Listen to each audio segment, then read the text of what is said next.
ওহন আইলো একটা সভা, আরেকটা মেরে দিলে আয়া বললো হাফ, আরেকটা ব্যাং, আরেকটা বড় মাছ, একটার পরে আরেকটা, এটার পরে না জানি কি আয়ে, এটার পরে না জানি কি আয়ে, করতে করতে করতে করতে তার ব্রেন্ডারের থেকে এরকম ধরনের হরমোন বাইর হয় যে এডি ছাড়া তার আর মজা লাগে না, কিচ্ছুই মজা লাগে না।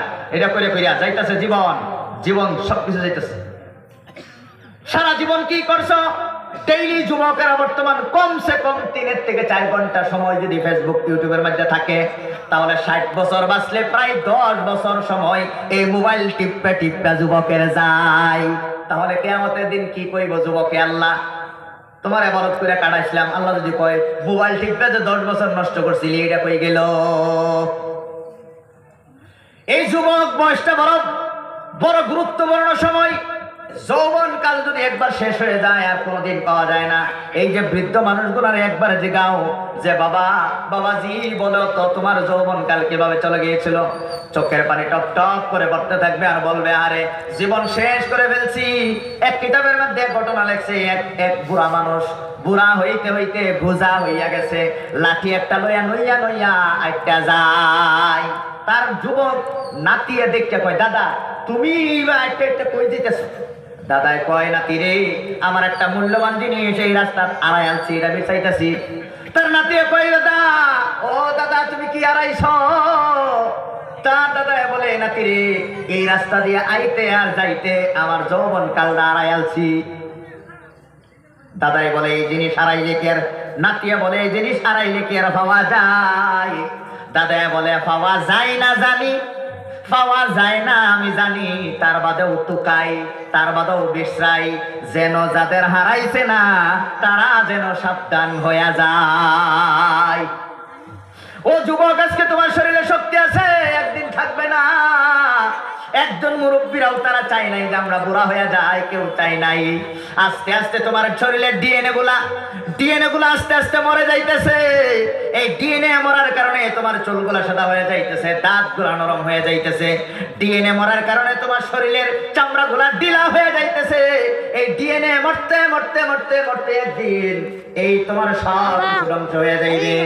আমার ভাইয়েরা, আমার বন্ধুরা, এই জন্যই যৌবন কালটা ইবাদত করে কাটাইলে আল্লাহ তাআলা কিয়ামতের দিন আরশের ছায়ার তলে আল্লাহ জায়গা দিবে। বলেন সুবহানাল্লাহ। 3 দল লোকে আল্লাহর কাছ থেকে পেনশন পায়। কয় দল লোকে গো?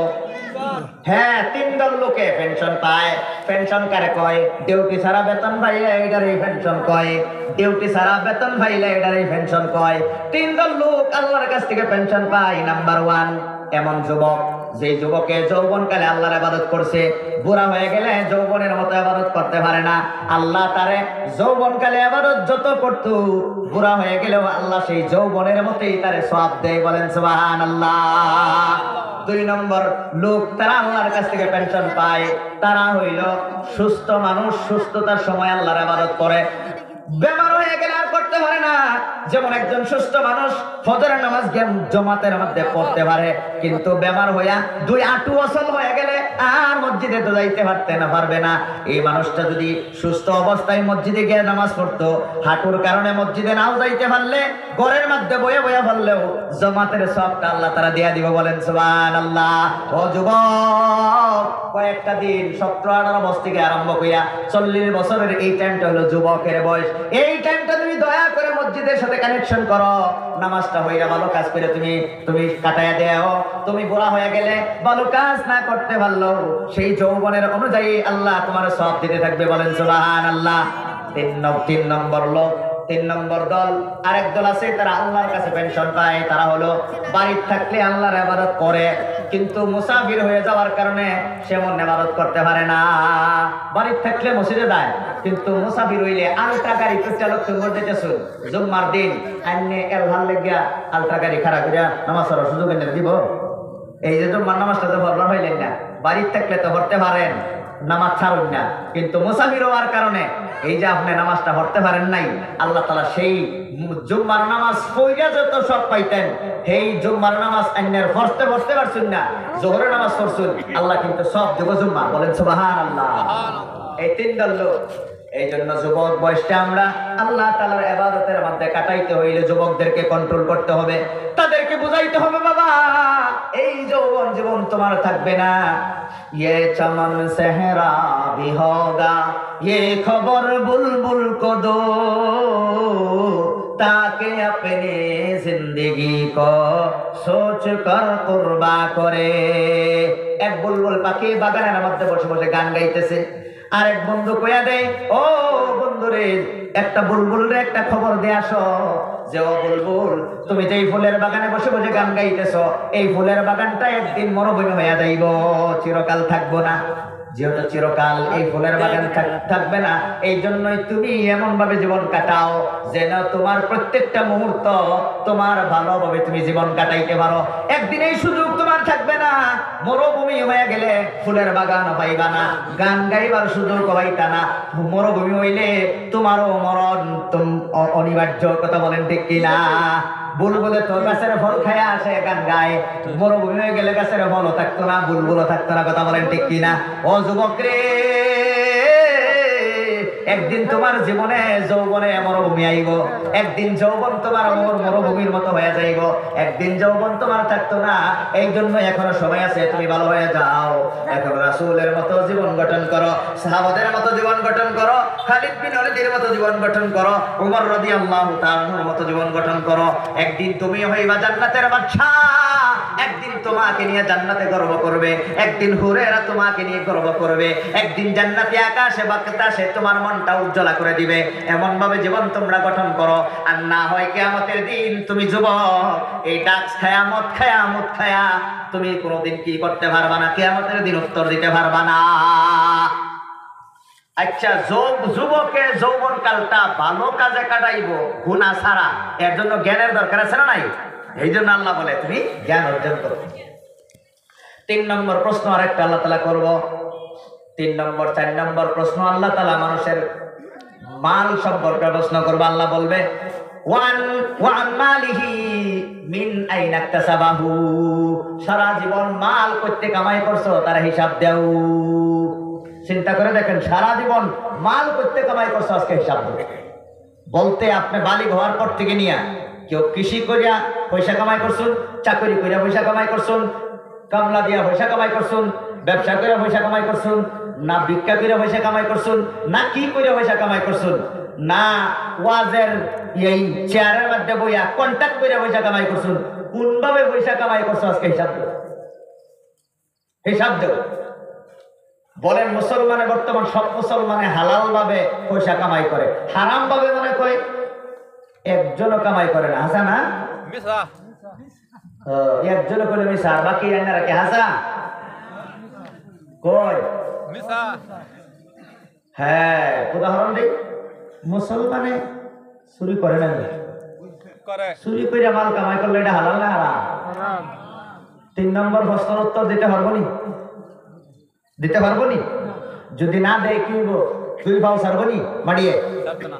2 ভাও ছাড়তেও না। আর সূর্য কই থাকবো? 15 কোটি কিলোমিটার দূরাবি না 9 ইঞ্চি করে বাবা, কয়দিন কম পাইবা? আচ্ছা, 45,000 টাকা দেয়, 55,000 টাকা মাসে যে আনে, এটাও তো একটা নিয়ম আছে, আছে না নাই? এটা হালাল না হারাম? বুঝছেন নি কি কইতাছি? তাহলে এইভাবে যারা পয়সা কামাই করে কিয়ামতের দিন উত্তর দিতে পারবো নি? হ্যাঁ, এই কামটা কইরা দিব, 1 লাখ টাকা দেওয়া লাগবো। হেরে কিন্তু সরকারে পয়সা দেয় ওই মাস শেষে, এক অফিসারে কইতাছে 1 লাখ টাকা দেওয়া লাগবো, এটা কইরা দিব। এই যে 1 লাখ টাকা তুমি বেতন ছাড়াই এক গরিব মানুষের কাছ থেকে যে তুমি নিয়ে তোমার ডুলি বাড়াইলা, এটা হালাল না হারাম? হ্যাঁ, তুমি আজকে হিসাব দাও, সারা মাল তুমি কিভাবে তুমি করছো, ইনকাম করছো, তার হিসাব দাও।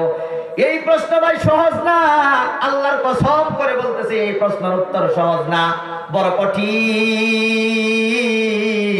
হালাল ভাবে এই যে এই যুবক এনে বউ, এনে বউ, জলদি বউ, বেটা তোমার মতন থাকতে বলা, তোমার তো আর শুরু বলা আমি কোনোদিন ওয়াস্ত হয়ে গেছি না, তোমরা আমি যেতেছো কা? এই যে আইনা যাইতেছেন গা, যাইতেছেন গা, আই ভাই বড় কইয়া জানি একটু এই বাজান গিয়া একটু বলা করে শুনুন, আর বেশি লম্বা আমি করতাম না। আমিও অসুস্থ, কালকে অসুস্থ, বাংলাদেশ থেকে আইছি, ঘুমও হয় নাই। এই মেঘালয় এখানে আইছি, অনেক কষ্ট হয়েছে, ঘুমার সুযোগ পেয়েছি না, ক্লাস করছি। তার বাদেও আমি বই আইনে করে কইতেছি এনারা তো প্রত্যেক দিন ঘুমায়, আজকে ঘুমাবেন ইনশাল্লাহ। বেশি সময় আমি ইনশাল্লাহ নিব না, কি শেষ করে দিতেছি। সারা জীবন তুমি মাল কোন জায়গা থেকে ইনকাম করছো, কিভাবে ইনকাম করছো, আজকে হিসাব দেওয়া আমার ভাইয়েরা। শর্টকাট কয়েকটা কথা বলে দিতেছি। একদল খেতিয়ক কৃষক ভাইয়েরাও হারাম ভাবে ইনকাম করে, একদল ব্যবসায়ীরাও হারাম ভাবে ইনকাম করে, একদল চাকরিজীবীরাও হারাম ভাবে ইনকাম করে। এখন যদি কোন হুজুর কিভাবে করে একটু বোঝায় দেন। 1 নম্বর পদ্ধতি, কৃষক ভাইয়েরাও অনেক সময় হারাম ভাবে ইনকাম করে, অনেক পদ্ধতি থাকতে পারে। আমি সবেরই কইছি না একদল কইছি? হ্যাঁ, এই জন্য মনে রাখবেন আর কি, বাদে তো কইবেন যে হুজুরে আঙ্গরে সবেরই কইলো না, সবেরই না, একদল কৃষকরা কিভাবে হারাম ভাবে ইনকাম করে। এই যে বাতর, এইটা বেলেগ মানুষের, এটা আমার, এটা সীমার বাতর। হাল বাওয়ার সময় নাঙ্গলটা নিয়া বাতরের তলে একটু ডাবায়া দেয়, ডাবায়া খুঁজা লয়া যায়। কয়েকদিন পরে মেঘ ফইরা উপরটা নিজে ভাঙ্গিয়া পড়ে, ফায়দা কি হয়, 3-4 আঙ্গুল বাইরা যায়। এটা একটা পদ্ধতি, বুঝলেন কিনা? এই পদ্ধতির মাধ্যমে অনেক মাটির পরিসীমা বাড়াইছে। কিয়ামতের দিন আল্লাহ রাব্বুল আলামিন তারা কি করব শুনেন। এই যে বেড়া, এই যে কবর গেলার ফোন আইতো না, কবর গেলার ফোন আইতো না।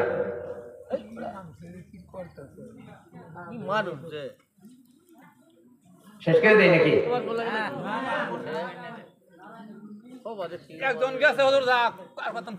খারাপ লাগে, বিরাট খারাপ লাগে। একজনের জায়গা যাওয়া মানে কি, এটা এরকম বোঝায় যে তোমার ওয়াজ তুমি করো, আমি নাই, এরকম বোঝায়।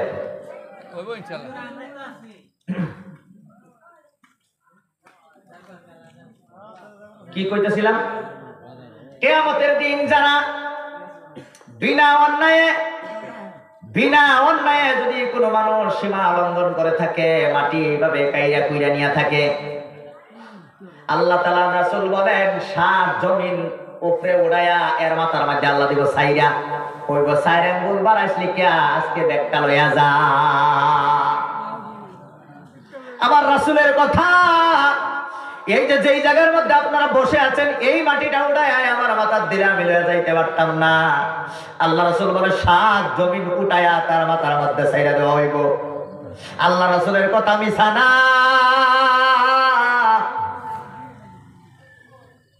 কত মানুষ না জানি এমন ভাবে গুনাহ কইরা থইছে, গুনাহ লয়ে কবরে যাইতেছে, কবরের মধ্যে দেওয়ার পরে শাস্তির মধ্যে আছে।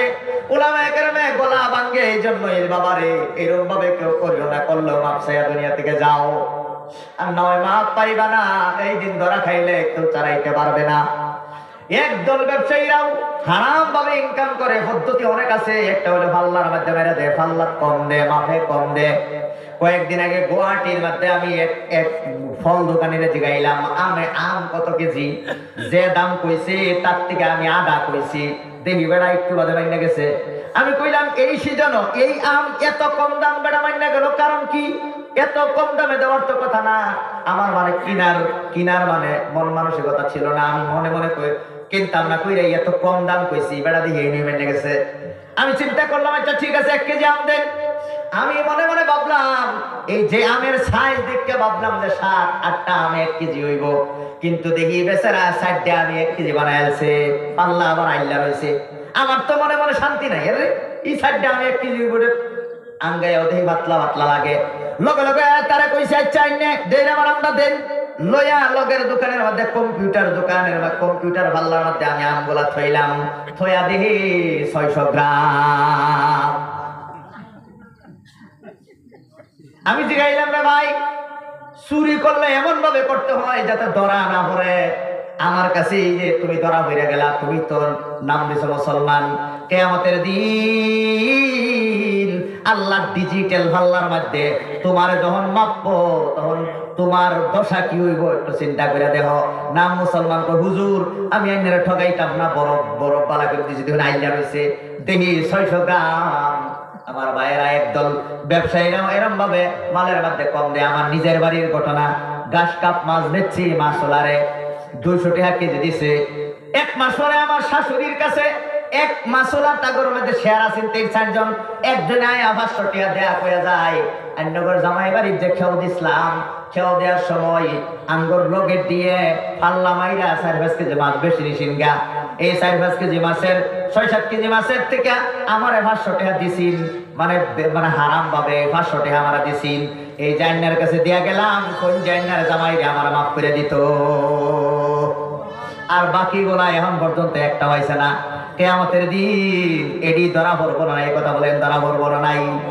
এই জন্য একদল ব্যবসায়ীরা হারাম ভাবে ইনকাম করে, আর একদল চাকরিজীবীরাও হারাম ভাবে ইনকাম করে। উদাহরণ দেই, বেতন 60,000, ডিউটি করুন লাগে 6 ঘন্টা, সরকারে কইছে 6 ঘন্টা ডিউটি করবা, বেতন তোমার 60,000 দেন। হ্যাঁ কইছে আচ্ছা 6 ঘন্টায় করাম, 60,000 দিবেন, খুব বালা।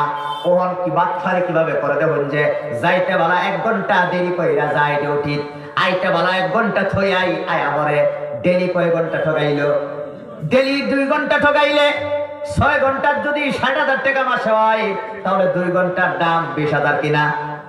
তাহলে তুমি যে প্রত্যেক দিন 2 ঘন্টা করে ঠকায়া 60 ঘন্টা ঠকায়া 20,000 টাকা তুমি বেতন লইতে পারো, তো 60,000ই লইছো, 40,000 তো লও নাই। এই যে 20,000 টাকা আনা ডিউটি তোমার তোমার জীবনে ঢুকছে, কিয়ামতের দিন তুমি বাবা যত বড় পণ্ডিত হও না কেন, এই 3 নম্বর প্রশ্নের উত্তর তুমি দিতে পারবা না। কত মানুষ আছে স্কুলের মধ্যে যায়, মাদ্রাসার মধ্যে যায়, স্কুলে গিয়া অফিসের মধ্যে বয়া বয়া লেভেল মাইরা সময় ভার করে ক্লাস করায় না, বেতন পড়াটাই নেই। তোমার বাবা যত তসবি মারো না কেন, এই যে সরকারের পয়সাগুলা খাইছো, সারা পাবলিকের পয়সা তুমি খাইছো, কিয়ামতের দিন কয়জনের ভাওয়া দইরা মাপ চাইবা? তোমার যে সরকারের বেতনটা দেয়, সারা আসামের প্রত্যেকজন মানুষের ট্যাক্সের পয়সা, কথা বলেন ঠিক কিনা? সারা মানুষের দিন তুমি কিভাবে মাপ পাইবা? এই জন্যই কত স্কুলের মধ্যে কত শিক্ষকের ডিউটি ফাঁকা দিয়া কত না জানি, কিন্তু অনেক শিক্ষক আছে সারা জীবন, আমি এমন শিক্ষক দেখছি তারা সারা জীবন সাইকেল মাইরা 10-15-20 কিলোমিটার পর্যন্ত স্কুলে গেছে, সারা জীবনে একদিন স্কুল মিস নাই। এমন শিক্ষক আমি দেখছি। আবার এমন শিক্ষক আমি দেখছি খালি ফালমারার মধ্যে ব্যস্ত, স্কুলে যাইলে যায়, না গেলে নাই। ওহন তো সরকারে ফার্স্ট থেকে ফিঙ্গারপ্রিন্ট দিউন লাগে, দেয় না নাই। এই ওহন তো আরো বড় বাটফারি অনেকেই করে, একদলে এই যে ফিঙ্গার মাইরা বা দেয় হয়ে যায়। আগে তো 1-2 ঘন্টা ঠকাইতো, ওহন ফিঙ্গার মাইরতে যত সময় লাগে, এটা মাইরা বা দেয়। বুঝছেন নি? কিয়ামতের দিন তুমি একা হবে না। কামলা লইছি আমি, সারাদিন কাম করবা, 600 টাকা হাজিরা। মালিক তাহেবালা কাম করে, আর মালিক জায়গাওয়ালা দেলান দেব। কি দোকানও কামলা রাখছে, সারাদিন বিক্রি করবা, 600 টাকা তোমার দেব। মালিক থাকলে সার্ভিস বালাই দেয়, মালিক গেলে গা ক্যারাম খেলাত লাগে, কাস্টমার আগে কয় হেদন চলে যাবো। বেতন তো নিচ্ছে 700, তুমি যে ডিউটি না করে নিলা, উত্তর দিতে পারবা না। এই জন্য জীবনটা বড় ভয়ঙ্কর। আমার ভাইয়েরা, আমার বন্ধুরা, আল্লাহ তাআলা আমাদের পরীক্ষার মাধ্যমে বলছে, এই পরীক্ষা পাস করতে হলে জ্ঞান লাগবো, ইসলামিক জ্ঞান তোমার লাগবে। আমরা 3 নম্বর প্রশ্নের উত্তর দিতে পারবা না, খালি দেখকেই খালি পয়সা লইতে চাইবা, দেখকেই খালি তুমি মাল বাড়াইতে চাইবা। হাইব্রিড পদ্ধতিতে বর্তমান মানুষ ধনী হইতেছে। হাইব্রিড পদ্ধতি বুঝুননি? আগের দিন ভিখারি, বাদের দিন 5 তালার অধিকারী। এরকম হয় না নাই? হ্যাঁ, তুমি যে অধিকারী হইলা, 2 দিন আগে রয়েছে 5 তলায়, এখন থাকে 5 তালায়। আর বেড়া কাম কইরা সারা জীবন জোয়ান থেকে বুড়া হয়ে গেছে, একটা ঠেলাও কিনবার হয় না। আরেক বেড়া আগের দিন রয়েছে গাছতলায়, 1 বছর বাদে 5 তালা। ব্রিটেনের মধ্যে একটা নিয়ম আছে, দুর্নীতি অনেক কম। ব্রিটেন অনেক দুর্নীতি কম। কয়েকদিন আগে এক প্রাইম মিনিস্টার বলতেছে যে আমি প্রাইম মিনিস্টার হইয়া আমার পরিবারটা চালাই হইতেছি না, আর আঙ্গরের একটা ওয়ার্ড মেম্বার হইয়া যদি 1 বছর আগে বাসতলা থাকে, 5 বছর বাদে 5 বছর বাদে কি হয়? বাসতলায় থাকে না বাসতলায় থাকে? হেন প্রাইম মিনিস্টারে কইতাছে আমার হরিয়ালি চালাই রাখতেছি না, আর এনো আমাদের এক ওয়ার্ড মেম্বার ওই এইগুলা করে। হালাল ভাবে যদি কামাও কোনো অসুবিধা নাই ভাই, তুমি আল্লাহর কাছে মাফ পাইবা, আলহামদুলিল্লাহ। যদি কোনো ব্যতিক্রম হয়ে যায়, হারাম ভাবে যদি কামাও ভাই, তোমারে আমি তোমার মাল সম্পদ দেখে আমি হিংসা করতেছি না, কিয়ামতের দিন আল্লাহর কাছে যে ধরা খাইবা, এই জন্য খালি একটু খালি সচেতন করে দিতেছি। এই জন্য যদি আমার খারাপ পাও, গাইল দেও, আর যদি মারতে মারতে পারো কোনো অসুবিধা নাই। তোমার বাসাইতে গেছিলাম, এখন তুমি আমারে ওই ধন্যবাদ দিবা। তুমি তো দাঁতের মতন করো। হনুমান দাঁতে কি করে? হনুমান কি দাঁতে কি করে? অনেক সময় হক কথা করার কারণে মসজিদের ইমামের ইমামতি চলে যায়, জানেন না নাই? জানেন না নাই? হক কথা করার কারণে ইমামতি চলে যায়, জানেন? জিব্রার মধ্যে দাঁতের মধ্যে কানা বিনলে না, কানা বিনলে জিব্রায় কি বয়ে তাহে না, এটা বার করার চেষ্টা করে। হ্যাঁ, বার করার চেষ্টা করে না নাই? কে লিগে বার করার চেষ্টা করে? আমার প্রতিবেশী এক লগে থাকি, হ্যাঁ বিপদ পড়ছে, বিপদ বললে উদ্ধার করাটা এটা একটা মানবীয় কাম। হাসান আগু দাঁতে, দাঁতের সেই কাটা যতক্ষণ পর্যন্ত জিহ্বায় বাহির করতে না পারে ততক্ষণ পর্যন্ত সে চেষ্টা করতে থাকে। ইভেন কি শেষ পর্যন্ত জিহ্বা আঘাতপ্রাপ্ত হইয়া রক্ত বাহির হইলেও কাড়া বার কইরাই ছাড়ে। কথা বলেন ঠিক কিনা? এত কষ্ট করলো, এখন দাঁতের উচিত এই জিহ্বার একটা ধন্যবাদ দেওয়া, আর দাঁতে জিহ্বায় কোনোদিন বিপদে পড়লে দাঁতে তারে সহায় করা, এটা একটা মানবীয় কাম। হাসান আগু এখন দাঁতে তারে ধন্যবাদ দিব দূরের কথা, ফুলের মালা দিব দূরের কথা, সুযোগ পাইতে থাকে। কোনদিন যদি সুযোগ পায় এমন এক কামড় দেয়, একটা জিহ্বা দণ্ডি নামায় না। কথা হাসান আমিসা কই সহায় করবো দূরের কথা, দণ্ডি নামায় না। ঠিক আলিম ওলামা, তুমি হারাম ভাবে ইনকাম করো, জাহান্নামে যাইবা। এর কারণে আলিম ওলামা তোমারে বাঁচাইবার জন্য চেষ্টা করে। এর কারণে আলিম ওলামারে তুমি ধন্যবাদ জানাইবা, ফুলের মালা দিবা। এটা দিব দূরের কথা, মসজিদে একদিন ঘুষখোরের বিরুদ্ধে বয়ান করলে ঘুষখোর প্রেসিডেন্টে বাদের দিনে ইমাম সাহেবরে ফুলের মালা দিব দূরের কথা, দূরের কথা দাঁতের মতো এমন এক কামড় দেয় তার জীবনের সাক্ষী রে খায়া ফেলে। কথা হাসান আমি সাকুন খারাপ পাইতে শুন ভাই, আমি কেউ লোকের দুশ্মনী নাই, কোনো ওলামায়ে কেরাম কেউ লোকের দুশ্মনী নাই। বাবা তুমি যে বিপদ করবা, বাপে যদি কয়ে দেয় এনো কারেন্টের তাল ফালান, এটা যাইস না, হ্যাঁ যদি কয় যাই আম, এটা কয়ে যদি এনো যায় বিপকানি বাড়ি হলো নাই কই, বাপে কইছে তুই যাইস না, যাই আম, বাপে লাস্টে কয়ে দেয় যাবি যা, তোরে হারলাম না, যা যাই তো মরবো না, মরতো না নমরতো না, কন্যা কে আলিম ওলামা কয় বাবা এনে তুমি যাইও না, এটা জাহান্নাম, তুমি মরবা, জবাব দিতে পারতা না। হ্যাঁ কই তোমার কথা থো, আমি যাইয়াম, তবে যাইলে যাও, কোনো অসুবিধা নাই। এই যে কারেন্টের তারা ধরে যেই দশা হয়েছে, তুমি হারাম খায়া পরকালও তোমার একই দশা হবে।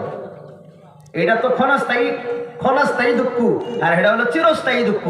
চিরস্থায়ী দুঃখ থেকে নিজের সময় ব্যয় কইরা, নিজের গলা ব্যয় কইরা, নিজের শক্তি ব্যয় কইরা তারা তোমাদেরকে বাঁচানোর চেষ্টা করে। এই সময় আমি আমার বাড়িতে নিজের স্ত্রীর সাথে আনন্দ ভর্তি করতে পারতাম, এই সময় আমি মা বাবার সাথে আনন্দ ভর্তি করিয়া ঘরের মধ্যে সুন্দরভাবে হইতে থাকতাম পাইতাম। এগুলো সব ফলায় থইয়া আইসি কোটি টাকা ইনকাম করার লিগে। বলেন কোটি টাকা ইনকাম করবার লিগে? এই কথাগুলো বোঝে না মানুষ, আলিম ওলামারা ফলায় খেয়ে যায় না। 3 নম্বর প্রশ্নের উত্তর দেওয়ার পরে 4 নম্বর আরেকটা প্রশ্নের উত্তর আপনার দিতে হবে। 4 নম্বর আল্লাহ তাআলা বলবে ওয়াফিমা আনফাকা, সারা জীবন যে মাল অর্জন করছো, ব্যয় করছো কোন কোন জায়গা হিসাব দেও। ব্যয় কোন কোন জায়গা করছো? একটা জায়গা আছে হালাল রাস্তা খরচ করা, আর একটা জায়গা আছে হারাম রাস্তা খরচ করা। মুসলমানে কি হারাম রাস্তা খরচ করে না? আচ্ছা ভাই, নাচানাচি করা হালাল না হারাম? গান গাওয়া হালাল না হারাম? গানের পার্টি বইলে একদল পণ্ডিত আছে না নাই যারা চান্দা দেয়? গানের মাহফিল বসাবের লিগা মানুষ আছে না নাই? মুসলমান আছে না নাই চান্দা দেয়? মসজিদের লিগা যদি চান্দা করবার যায় 100 টাকা পেটতে বার হয় না। এই যে ফুটবল খেলার মধ্যে 50,000 দান করে দেয়, কত হাজার? 50,000 দান করো। কিয়ামতের দিন আল্লাহ তাআলা কইব এই 50,000 টাকা যে দান করছিলি এই হারাম কাজে ব্যয় করছিলি কে লিগে আজকে জবাব দে। উত্তর দিতে পারবা না, তোমার ভাও ছাড়তেও না, হেনো আর কোনোদিন তুমি বাঁচতেও পারবা না। মদ খাওয়া হালাল না হারাম? এক যুবকে যদি মদ খায়া পয়সা ব্যয় করে তাহলে এই উত্তর দিতে পারবো? 300, 400, 500 টাকা রিচার্জ বাড়াইছে, রিচার্জ বাড়ায় হাইরা হয় বাদাম মেরা নাটক, আর না ওই অমুক তমুক, আর না ওই সেরিয়ানের নাইস, আর না হলো অমুক তমুক। ওইটা যে তুমি এমবি শেষ করছো, 1 কেবি শেষ করছো, এমবি শেষ করছো, জিবি শেষ করছো, একটা কেবির হিসাব কিয়ামতের দিন না দিয়া তোমার ফাউ উড়াইতে পারবা না যুবক। ভালো করে মনে রাখো, ভালো করে মনে রাখো। আজকে যুবক খালি উনি হেডফোন লাগায় খালি শুনতাছ, হেডফোন লাগায় যে তুমি শুনতাছ, উত্তর দিতে পারবা না এই তুমি কোন কাজে পয়সা ব্যয় করছো তার হিসাব দেও। অনেক সময় কোয়া হয়, অনেক সময় কোয়া হয় যে খারাপ বস্তু খায় না। কি গো, বিড়ি খাইলে কি ফায়দা হয়? বিড়ি খেলে লাভ কি? দুনিয়া তো ফায়দা নাই, আখেরাতে ফায়দা নাই। দুনিয়া তো ফায়দা নাই, আখেরাতে ফায়দা নাই। এই কামটার নাম হলো বেকার কাম। বেকার কাম কারে কয় জানুন? যেটা দুনিয়া তো ফায়দা নাই, আখেরাতে ফায়দা নাই। বিড়ি খাইলে দুনিয়াত কোনো ফায়দা হয় না? লস হয়, আরো আখেরাতেও লস। দুনিয়া তো লস, আখেরাতেও লস। তুমি যে বিনা কারণে কমসে কম কলা খাইতা, আম খাইতা, জাম খাইতা, কারণ খাইতা, ফল খাইতা, শরীর ভালো থাকতো, বিড়ি খেয়ে কত টাকা নষ্ট করছো আজকে হিসাব দেও। এই মতি হারফাতটা ডলিয়া ডলিয়া কত টাকা শেষ করছো আজকে হিসাব দেও। এইটা না খাইয়া তুমি তো কলা খাইতা, ফুলাফান্ডে খাওয়াইতা, নিজের বেডিরে খাওয়াইতা, মারে খাওয়াইতা, বাবারে খাওয়াইতা। এইটা না কই যাই এইটা ডলিয়া ডলিয়া কত টাকা খাইছো হিসাব দে। বড় ভয়ঙ্কর ভাই, বড় ভয়ঙ্কর, বড় ভয়ঙ্কর হবে। কোন রাস্তায় তুমি খরচ করেছো তার হিসাব দেও। এক বেটা যোগ্যতা আছে, চাকরি পাইব, এই চাকরিটা খাইবার লেগে 10 লাখ টাকা ঘুষ দেয়, তার হকটা খাইছে। এই যে 10 লাখ টাকা তুমি যে ঘুষ দিয়া এই যে দিসলা, এটাও তো একটা হারাম কাজ। বেড়ার যোগ্যতা আড়ারে তুমি না দিয়া 10 লাখ টাকা ঘুষ খাওয়ায় যে তুমি চাকরি লইছিলা তারা হিসাব দেও। এই পয়সাটা এই কাজে ব্যয় করছিলে কে লিগা? ঘুষ খাওয়ায়া। তুমি লেহাপড়া করছো না, যোগ্যতা আসিন না, বেড়ার যোগ্যতারে কাইরা কইরা তুমি যে এর হকটা মারছিলা কে লিগা? আজকে হিসাব দেও। খারাপ পাইতে শুন। লাস্ট মাস আরেকটা প্রশ্ন করব। আল্লাহ তাআলা কইব মাদা আমিলা ফি মালিমা, যা তুমি জানতা তা মানছো না, আজকে হিসাব দেও। আপনারা বলেন 5 ওয়াক্ত নামাজ যে ফরজ কয়জন মুসলমানে জানে না? হে আল্লাহ কইব জানছিলি তাহলে পড়ছিলি না কে লিগে? আজকে জবাব দে। রোজা করা ফরজ যে এটা কয়জনে জানে না? হ্যাঁ, তাহলে রোজা কেন করো নাই? আজকে জবাব দাও। তুমি যেটা জানছিলা মানছিলা না কে লিগা? ওয়াজ বইলে যা ফায়দা হইব ওটা মানুষ জানা না নাই, জানার পরেও যারা গেছে গা, আল্লাহ তাআলা আল্লাহর কসম করে বলতেছে কিয়ামতের দিন কইব তুই জানছিলি না বইলে জাহান্নাম থেকে বাচ্চা জান্নাতে যাইবার সুযোগ আসিন, তুই জাননাও কে লিগা মানছিলি না।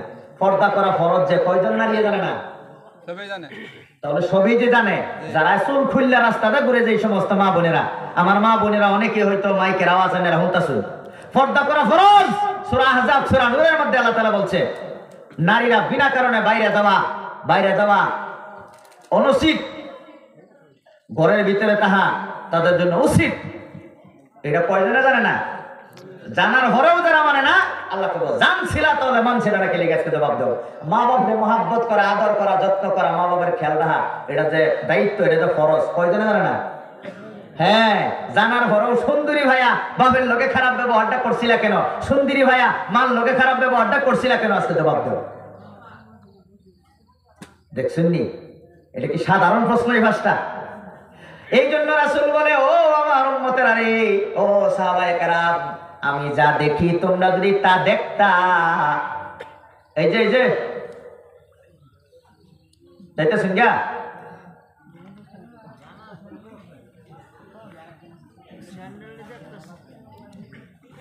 আচ্ছা যাই হোক, কেউ ফোনই করছে নাকি? ওই তো পারে নাকি? আজকাল তো ফোন করার অভাব নাই। আচ্ছা যাই হোক, এই ভাই যাক, কোনো অসুবিধা নাই। আইনারা তো অন্তত থাকবেন তো। এই যে এক বাড়ি গেছে, 2 ভাই আছে, ওয়েলকাম। আইও ভাই, আইও আল্লাহ কেউ আছে আয়ো আয়ো আয়ো এ বউ দেখছেন নি আল্লাহ যারা হেদায়েত দেয় তারা দেয়, যারা দেয় না একজন গেছে দুইজন আল্লাহ বাড়াই দিছে কোন আলহামদুলিল্লাহ আলহামদুলিল্লাহ মাশাআল্লাহ। আজকে আইনা করে যা কষ্ট দিতেছি আমি নাকি মাফ করবেন যদি কষ্ট দেয়া তাই, তবে বড় আশা লইয়া দিল খুললে আশা লইয়া বড় আশা করে বইছি। জান্নাতের মজলিস বললে তো কই শুনতে আর কি হুজুর।